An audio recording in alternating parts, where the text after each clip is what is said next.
আলহামদুলিল্লাহ আমরা যারা বাইর থেকে বাইর হইব ওরা মুসাফির। মুসাফিরের নামাজ কি?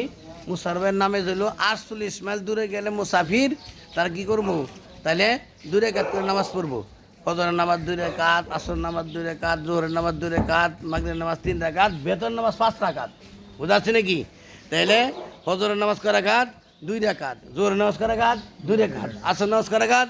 2 রাকাত, মাগরিবের নামাজ কয় রাকাত? 3 রাকাত, আর এশার নামাজ 5 রাকাত। 5 রাকাত দিল গো, 2 রাকাত হইল ফরজ আর 3 রাকাত হইল বেতর। 3 রাকাত কি? বেতর। এই নয় আমরা কি করবো? কসর নামাজ, এটা কসর নামাজ কয়। বুঝা যাচ্ছে নাকি? নিয়ত এই কসর নামাজ পড়তেছি, এবার খালি নাম লইবেন, অক্ত নাম লইবেন, নামাজ হয়ে যাব।